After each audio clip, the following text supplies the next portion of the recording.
Սիրելի հայրենակիցներ, մեկնարկում է մեր երկիրը ուժեղ դարձնելու մեր հաղթարշավը։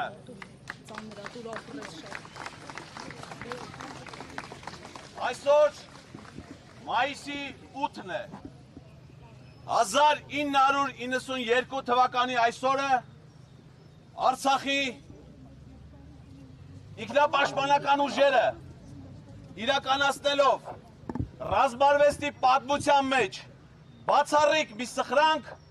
կարողացան ազատագրել հայոց բերդաքաղաք Շուշին։ 1992 թվականի մայիսի 8-ին Շուշիի Սուրբ Ղազանչեցոց վանքում, որը վերածվել էր Ստեփանակերտը հրետակոծելու արկերի պահեստի, վերստին հայերենով հնչեց հայրմերը։ Նորից վանքին վերադարձվեց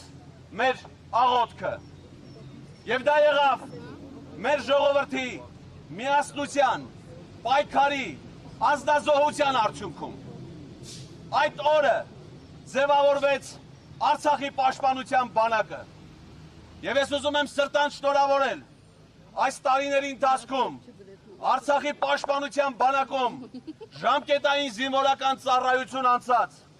իբրև պայմանագրային, սպա, գեներալ ծառայած մեր բոլոր հայրենակիցներին Արցախի պաշտպանության բանակի կազմավորման օրվա առիթով։ Միահույսվելով հայրենական մեծ պատերազմում ողջ առաջավոր մարդկության, այդ թվում հայ ժողովրդի տարած փառահեղ հաղթանակի հետ, այդ օրը 92 թվականից միշտ կոչվել է եռատոն, երեք փառքի, հաղթանակի, ազատության, փրկության եռատոն։ Չարամիտ զուգադիպությամբ, ճիշտ այս օրը, մայիսի 8-ին, բայց 2018 թվականին, այս շենքում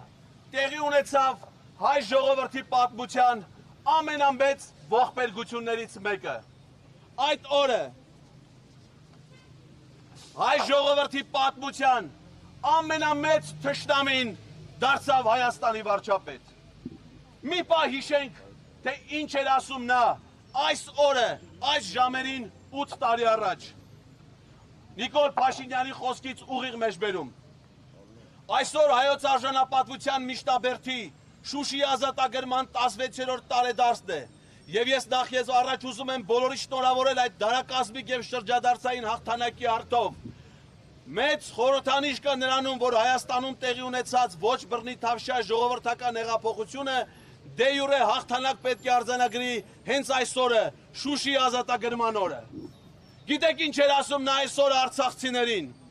Հիմա այս բարձր ամբիոնից որպես Հայաստանի ժողովրդի կողմից առաջադրված վարչապետի թեկնածու ուզում եմ սիրո եւ զորակցության ուղերձ հղել Արցախի հանրապետությանը եւ նրա հերոսական ժողովրդին։ Սիրելի արցախցիներ, համոզված եղեք, որ Հայաստանում տեղի ունեցած սիրո եւ համերաշխության հեղափոխությունը ոչ միայն որևէ վտանգ չի պարունակում, այլև նորանոր հնարավորություններ է բացում հայ ժողովրդի եւ Արցախի պետականության, Արցախի ժողովրդի եւ Արցախի պետականության համար։ Պատկերացրեք այս խոսքերի հեղինակը Արցախի ժողովրդին դարձրել է փախստական սեփական հայրենիքում։ Եվ այս ամենից հետո ով է հավատալու սրա խոսքին, ով է թույլ տալու, որ նա նորից տիրանա մեր ժողովրդի իշխանությանը, պատերազմներ, կորուստներ, աղետ, ողբերգություն բերի մեր ժողովրդին։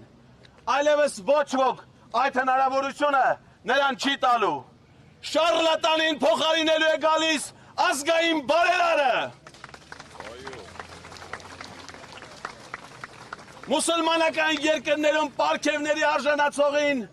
փոխարինելու է գալիս Սուրբ Մեսրոպ Մաշտոց եւ հայրենիքի մատուցած ծառայությունների համար առաջին աստիճանի շքանշանի ասպետ Սամվել Կարապետյանը։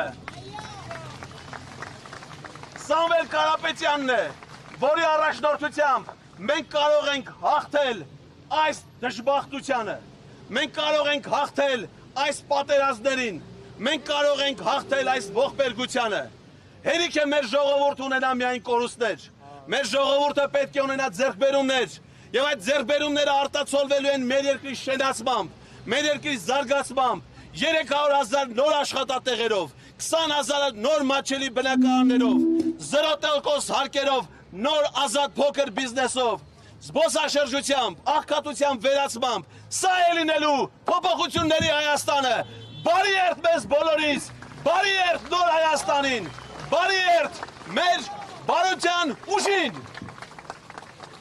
Սիրելի հայրենակիցներ, այժմ մենք սկսում ենք մեր քայլերթը, իրազեկման երթը Երևանի կենտրոնում, իսկ այսօր երեկոյան ժամը 18:30-ից հավաքվում ենք Երևանի հաղթանակի զբոսայգու տարածքում գտնվող Մայր Հայաստան հուշարձանի մոտ, որտեղ 19:00-ից կմեկնարկի մեր քարոզարշավը ազդարարող հանրահավաքը։ Բոլորիս հաջողություն։ Իմացեք, որ մինչ այժմ այս դասավորությունը մատների խորհրդանշել է ազատությունը, այս դասավորությունը խորհրդանշել է հաջողությունը, այս դասավորությունը խորհրդանշում է փոփոխությունը եւ հաղթանակը, ազատության եւ հաջողության հաղթանակը։ Սիրելի ընկերներ,